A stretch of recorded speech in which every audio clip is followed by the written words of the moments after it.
How's it guys, this is Dayvy FPL and welcome back to the Fantasy Premier League video here on my channel. This video is going to be the start of our positional ultimate guide series. We're going to start off with the defenders and then move on to probably the forwards and then finally the midfielders, because I think the midfielders is probably where the most juice is and where I think a lot of the potential transfers that are coming in are going to be fitting in. So I want to give that one as much time as possible so that I can give you the best ultimate guide.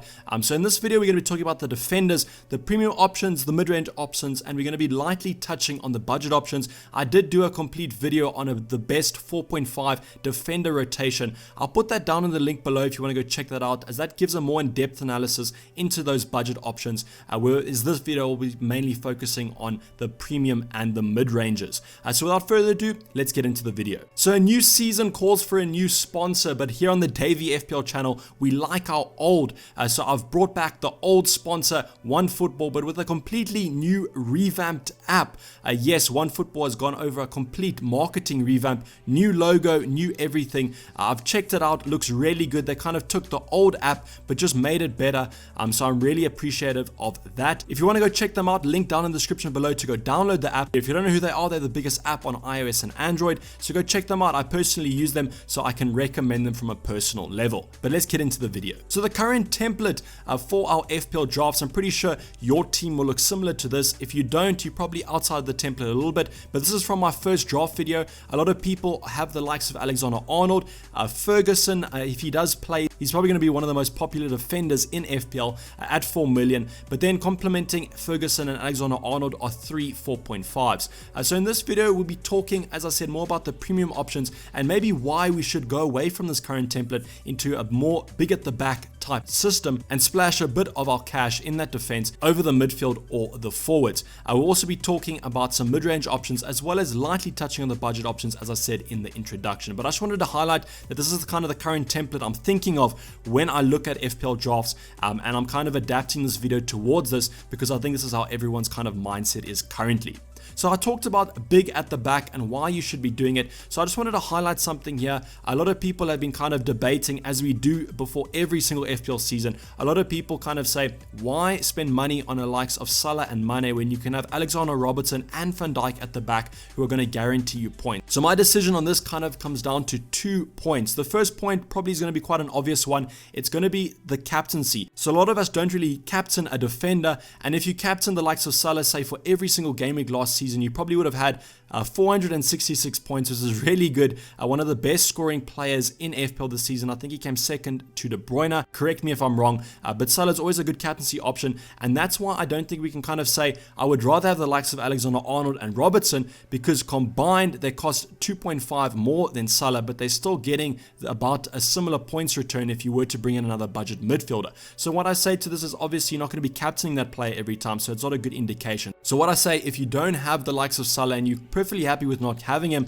and you've got your captaincy plans out, maybe the likes of Aubameyang for game week 1 and then Bruno Fernandes for game week 2 onwards, and you're not looking at a Salah captaincy, I would perfectly be fine with you guys having Alexander-Arnold, Robertson and Van Dijk. It is your own team, so you got to do what you want, but I would say that that's perfectly fine. But for me, I think I'm going to be captaining Salah 1 or 2 game weeks at the start, so I do want to have him to kind of get those good points returns. On screen I've highlighted here the 2 premiums that I'll be talking about is going to be Doherty versus the likes of Raul Jimenez, and then I've got Alexander-Arnold, Robertson and Van Dijk versus the likes of Salah and Mane. So you can see here that if you had the likes of Alexander-Arnold and the likes of Van Dijk, comes to about 14 million there. If you had Salah and a budget midfielder, that would be about 12 million plus a 2 million, which doesn't even exist. So there is definitely some potential for value, but I think as long as you're not going to be captaining him. The other point I want to highlight here is there's a lot of options in that midfield and that forward department, which is why some people kind of want to go for safe at the back, because there's not that many high scoring defenders. So when there's lots of options in FPL, that usually means for some disappointment, because if you have to choose between the likes of 3 assets, usually not all 3 of them do return. Whereas if you have Alexander-Arnold and Robertson, they usually return about every single game week. So that could also be something that you look at, but I do think it's quite a situational thing, and if you want to go for it in your team, go for it, but I probably would be recommending maybe spend a little bit more money in the attack rather. FPL becomes just a little bit more exciting when we focus on the attack. But as I said, it's up to you on your own FPL team. So the premium options we're going to be talking about is going to be the likes of Doherty and the Liverpool assets. So my personal favorite from the Liverpool assets, and I'm pretty sure lots of you would agree, is going to be Alexander-Arnold. So he currently has a knock, but I think if he returns to full fitness in that preseason, he's definitely going to be a lot of our FPL lineups, and I just favor him. There's a reason why he's about 0.5 million more than the others. It's just because he's a better option and he scores more points. He's on free kicks as well, direct free kicks. He always loves scoring from one of those. So he does offer that scoring threat as well, which is always nice. If I was to double up on the Liverpool assets, I would go Trent and Van Dijk. I just think that that's more of a safer option. I think that Robertson and Trent have the bigger kind of scoring potential, but I do think you love to have a 6.5 player that's going to be playing 90 minutes every single game week with still some attack on those set pieces. The other player you could look at is Doherty. I think a lot of people are going to be looking at him from game week 3. Didn't have as big of a season last season as he has in the past, so I think that's why a lot of people aren't really looking at him that much. But Doherty is definitely a good option, as I said, from game week 3 if you want to go for more of a differential premium asset. So I've also highlighted, and what I want to talk about is Chelsea. So you can see I've got Chilwell on the board here. With Chilwell, there is a rumor, and quite a strong rumor, that he's going to be landing up at the likes of Chelsea. So by the time this video gets released, he might have even been signed. So why I've highlighted Chelsea separately from the other premium options is because if he comes in, he's going to be a nice mid-range option. So he still has this injury, but if he does manage to recover from it, I don't see why Chelsea would be signing him if they don't want to play him. So he comes in at 5.5, which could be a really nice entry into that Chelsea defense, because a lot of their other options come in at 6 million. Now here I've highlighted also Marcos Alonso. If Marcos Alonso is guaranteed to start every game week, he's definitely a good option because of that attacking threat, but I just think that Frank Lampard wants a little bit more of a defense this season, so I don't think Marcos Alonso is going to be looked at that much. Whereas with Chilwell, if he comes in at 5.5, I definitely will be bringing him in.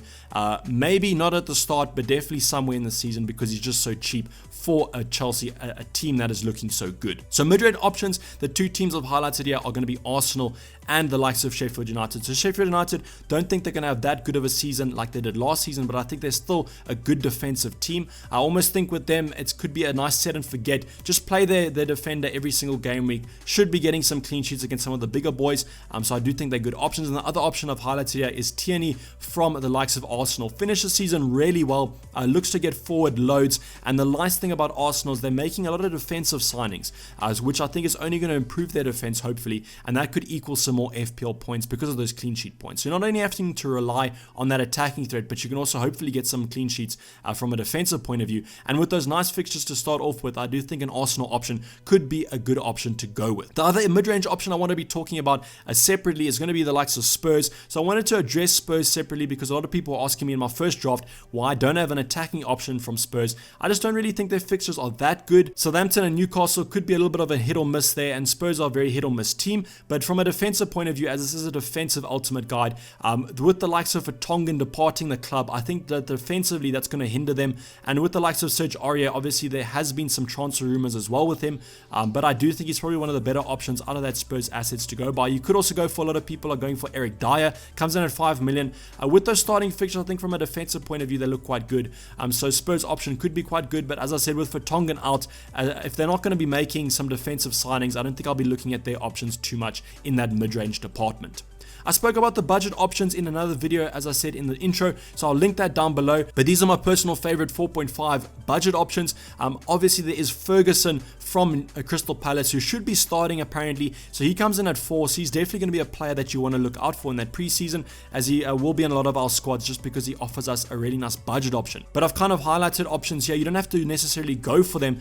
You could just go for the team. So with Taylor, you could also go for Bardsley or Lowton, as I mentioned previously. But the other players I do like are Walker Peters, Vinagre, Justin, Ayling, Saliba, Lascelles and Lamptey. So the one I wanted to highlight a little bit here, as I didn't touch on him in the budget options that much, is the likes of Lamptey. So at the end of last season, Lamptey got a nice run in with those Brighton fixtures, and he just loves to get forward. He's a really attacking player, which I like with my fullbacks if I do have him in my FPL squads, because they offer that attacking threat. But if you want to go for kind of consistency, I would look at the likes of Lascelles or Burnley. With Ayling and Dallas, it's up there with a 50-50 to whoever you go for. And then Justin, it kind of complements if Chilwell departs to the likes of Chelsea and they don't sign a replacement. I think that Justin could be a really good option for our FPL team, just because he comes in at 4.5 and offers us a nice little entry there in a potential top 4 side. So this is basically going to wrap up the video, guys. Hopefully you enjoyed it. Please like it if you did, and subscribe if you're new or have not subscribed yet. I'll be checking you guys at my Twitter at Dayvy FPL for all future updates. But otherwise, thanks again to OneFootball for sponsoring the video, and I'm going to be signing off. It's been Dayvy FPL, and I'm out. Cheers, bye.